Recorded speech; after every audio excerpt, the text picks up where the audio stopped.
Jerry K. Lincoln, otherwise known as JK. I just finished this book. This is my newest book. It's not out yet. Save the Dells. It's a rhymed children's book in support of the Dells. It will be out in a couple weeks or so. So tonight I'm reading from my suspense novel, Darkness in the Light. It's over there on the table that she mentioned. Prologue. The doorbell rang, and Olivia Vandermeer involuntarily looked at the clock. She didn't know why she always did that, but maybe because she knew she wasn't expecting anyone. Standing up and walking toward the front door, she hesitated at the mirror and smoothed down her hair as she checked to see if her makeup looked all right. It did.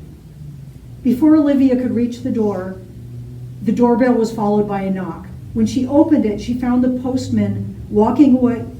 Sorry. Walking away from a package. Tell me if I'm too loud. Walking away from a package that he had left on her doorstep. He turned when he heard the door. Miss Vandermeer, I knew you'd want to know when this arrived.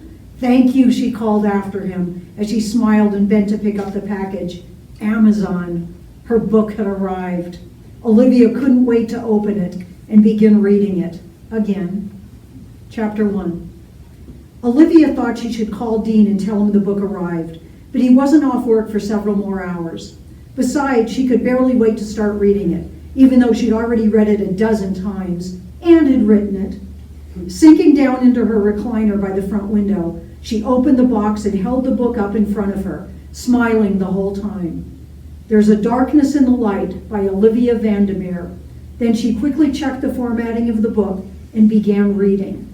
Now this part is her book. The first chapter of her book is called Never Run Out of Gas in a Place Like This. And before I continue with her book, let me read you the blurb. I should have done that to begin with. Sorry? No sorry. Author Olivia Vandermeer has just published her new novel about a cult. She put her main character, Holly O'Neill, into a dangerous and volatile situation. But when Olivia's book raises the ire of the Children of the Light's leader, Holly isn't the only one in jeopardy. Fiction coincides with reality, and the question isn't whether or not Holly will escape. More importantly, will Olivia? While driving cross-country to surprise a friend, Holly O'Neill searches for a gas station and unknowingly stumbles into the confines of the Children of the Light cult. When the sheriff throws her into jail on a trumped-up charge, she discovers that is only the beginning of her nightmare. Never run out of gas in a place like this. That Wednesday started benevolently enough. Holly left at dark 30 so she could arrive at her destination while it was still light.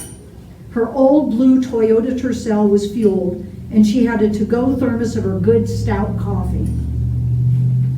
It would keep her awake for the long drive ahead of her, but falling asleep at the wheel would probably have been preferable to the horror that awaited her.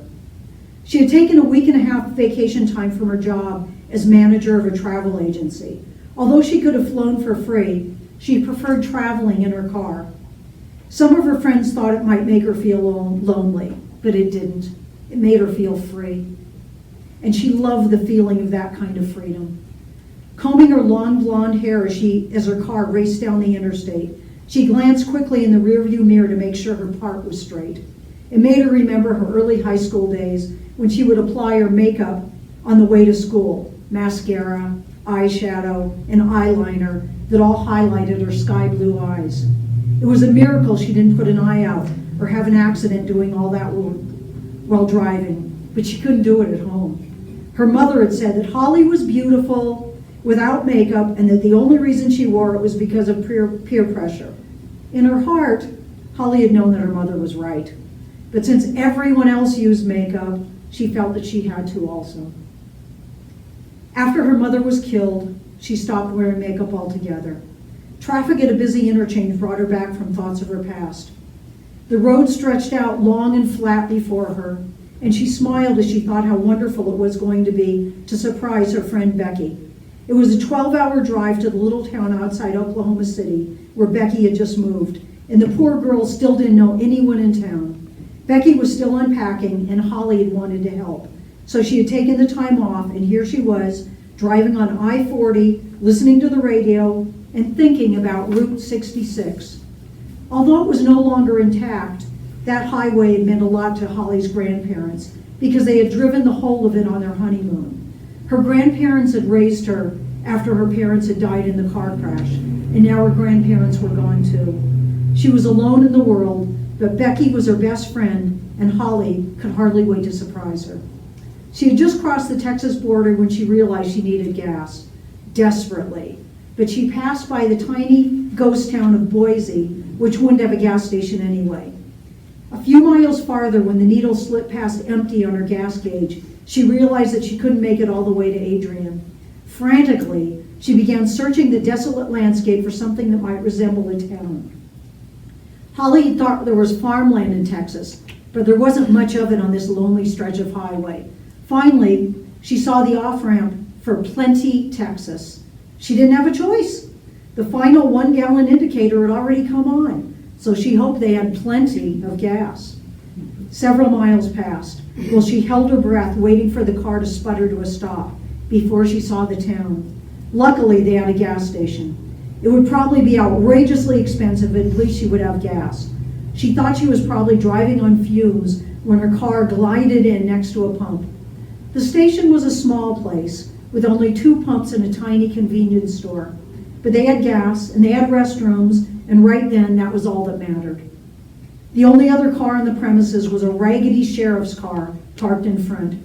Reaching over for a leather purse on the passenger seat, she pulled out a credit card and stepped out of the car. Looking at the pump, she laughed. Although the building behind her looked almost new, the pump looked ancient. There was no place to insert her credit card, though. When she walked into the small building, there was a man behind the counter, and the sheriff stood there talking to him. They both raised their eyebrows when she walked in. Hi. She handed her card to the man behind the counter. This is for gas for the little blue car out there. Where are your restrooms? It's been a long drive. Holly smiled at the 2 men. The man behind the counter smiled shyly and pointed toward the back. Right through that curtain, miss, and to your left. Thanks. Above the dirty yellowed curtain, there was no sign that said restroom. She pulled the curtain back, stepped through, and opened the door to her left. There was no sign anywhere that marked this as a public restroom. Was that even legal? Flicking on the light, she locked the door, put the toilet seat down, and since there were no toilet seat covers, she laid rows and rows of toilet paper onto the seat. Holly was surprised at how clearly she could hear the conversation from the outer room. She thought it was because both men's voices were elevated. You wanted me to get married, said the first man. Yes, but not to an ungodly, said the second with disgust. She's the one I want, and I'll turn her around. I promise, Joseph, I can do this. What's so special about her anyway? Come on, Jared. There are plenty of women right here to choose from. Any of them would feel honored to be your bride. She smiled at me, Joseph, not because I'm your brother, but just because I'm me. She smiled at me. Meaningless, Jared. She smiled at me too. I want her, Joseph, I mean it. So out of the question, she's one of the ungodly. I'll give up first rights, said Jared, the last words rising in pitch. There was a short silence, and then Joseph said, all right, I'll figure out something. Do you have one of those sticky notes and a pen? Holly washed her hands, opened the bathroom door, pushed through the curtain, and walked to the counter. The sheriff had walked outside and was looking at her car. She smiled at the man behind the counter and said, I'll be right back. He smiled but didn't say a word. His stare felt intense, and as she walked out the door, she shivered. The sheriff continued to walk around her car looking at it. Everything's up to date, Sheriff, Holly said. He nodded solemnly and said, I see that. She opened the door of her car, reached in to release the gas cap cover, and closed the door. After unscrewing the gas cap, she pressed the unleaded button and slid the nozzle into her tank. Then she pulled the trigger back and set it so she could go back inside to get something to eat. As she walked into the building, she glanced back to see the sheriff had stopped circling her car and was writing something down. Anything else? Asked the man behind the counter when she walked in. Yeah, some chips or something. Holly looked around the small room. There was a rack of chips and snacks, another rack of candy bars, and a cooler with soda, juice, and water in it. A mirror in the corner caught her eye. She noticed that the man was watching her every move. He probably wanted to make sure she was shoplifting. Wasn't shoplifting. Although it was such a small store, what were the chances of that, she wondered. Returning her gaze to the snack racks, she picked up a bag of tortilla chips and a Snickers bar and walked to the counter. The man behind the counter, tall and slim, with close-cropped blonde hair and gray-green eyes, was attractive, but the way he looked at her creeped her out. He added the snacks to her bill, handed back her credit card, and gave her the receipt. She signed it, said thanks, and pulled the handle of the door to open it. "See you later, beautiful," he said as she walked out the door. "Fat chance of that," Holly said under her breath. The whole place creeped her out. She wanted to get out of there as soon as possible. The sheriff was standing by the door of her car when she returned to it. She replaced the nozzle into the pump and held up her receipt. "All paid for. I'm going to leave now." "I'm sorry, miss." He stood with his hands crossed over his chest. "I need to see your driver's license and registration, please." "What?" "Okay." Holly leaned into her car and pulled her wallet out of her purse. Then she opened the glove compartment and retrieved her registration, which she handed to him while she went through the cards in her wallet. She found the driver's license and held up her wallet for the sheriff to see. "Please take it out of your wallet, miss." The sheriff held out his hand. He was a big man, resembling the man inside, but taller and bigger across the chest, shoulders and chest. He had the build of a football player and the demeanor of someone who was overly enamored with his own self-importance. When she handed him her license, he nodded, walked to his car, slipped inside. Holly wondered what this was about. She hadn't done anything, and she needed to get back on the road if she was going to make it to Oklahoma before dark. And she really wanted to get out of this creepy place. Who knew what kind of wacky people they had in Texas? If she had only known then what would have awaited her there, she would have gotten into her car, taken her chances with a car chase. Instead, she waited for him to return.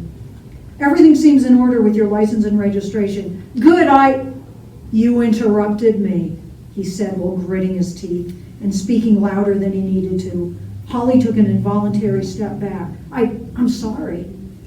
He shook his head and put her license and registration in his pocket. "Turn around and put your hands behind your back. I'm taking you in," he said sternly. "For what?" Holly said, shocked. The sheriff pointed to a small sticky note attached to the gasoline pump. In handwritten scrawl it said, "It is illegal under section 842 to leave the pump while refueling a car." "That wasn't there before." He shrugged and moved his index finger in a circle. "It's there now, so turn around." She didn't know what to do. She not only felt angry, but scared too.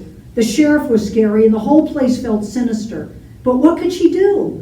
While she was thinking, she hadn't moved. The sheriff raised his voice again. "Miss, I'll give you 30 more seconds, and then I'll add resisting arrest." "You'll what?" Holly said. The whole experience felt more like a dream than a reality. Grabbing her shoulder roughly, he turned her around, pushed her forcefully against the car, then pulled both arms behind her back and snapped the handcuffs on them.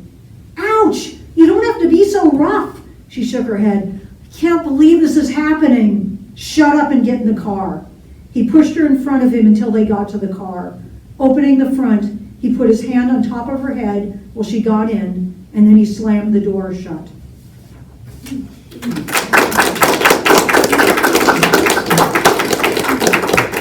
That's the first chapter of the book, Darkness and the Light. I have 55 seconds. You took them away. So I have a suspense novel back there. I have a 7-novel romance series, 4 of the books in one back there, some children's books, and a women's fiction kind of suspensey thing. Novel of Reincarnation, it's called. Thank you very much. Thank you.